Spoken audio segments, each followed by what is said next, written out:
What's one thing Sanger has that other cities don't? At the moment, we still have a small town atmosphere. I suppose every town has a cluster of people within every segment of the town. Right now, we have that segment of people throughout most of the community. So we still maintain that small town atmosphere, even though we have grown quite a bit. Where did you live growing up? Well, I lived north of Bolivar, about 5 miles.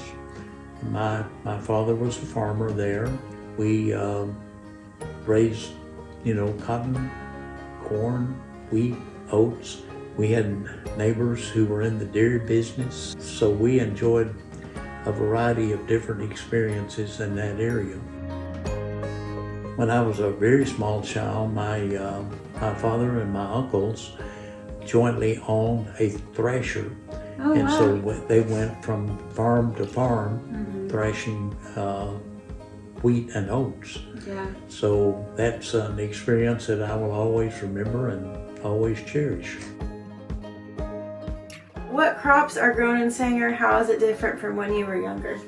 The cotton and the dairy farming has been replaced by cattle and hay, mostly grown in the area. Yeah. There is still some small grains, wheat and oats, a lot of that is grown, and milo, and not very much corn, but still some corn that is used. Could you explain what Milo is? Milo is maize. It is used in, for cattle feeds mostly. You want to go ahead and state your name?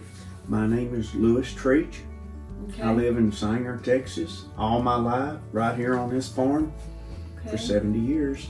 Can you describe how you would, let's say, plant wheat? I like to plow the ground and get it kind of a mulch on it right behind the combines, whatever crop you're growing. And then that way, if you get a rain on it, then you can go in and plow deeper, and then some of the volunteer weeds and stuff will come up, so you can turn that and kill them because they cut production. And then you go on, of course, once it gets up and gets growing, then you need to watch it for the green bugs or red spiders or something like that, or fungicide, or the rust will get in it, especially in the spring. And then you combine it, and Yes. it goes from the combine to the truck to like a semi, and then where does it go from there? Goes to a grain elevator or a flour mill or to another place that's gonna clean it and treat it and then sell it back for seed wheat for the next year. Sanger's been a good place. I've enjoyed living here, and I'm glad to see it growing. But then there's the one thing that bothers me about every place is the land that's being taken away for housing and businesses.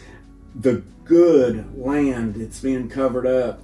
And one of these years, the farmer will not be able to produce enough good quality food for America's population. And that bothers me because that's all I've ever thought about doing, is raising good food and our good products to be turned into food for American people.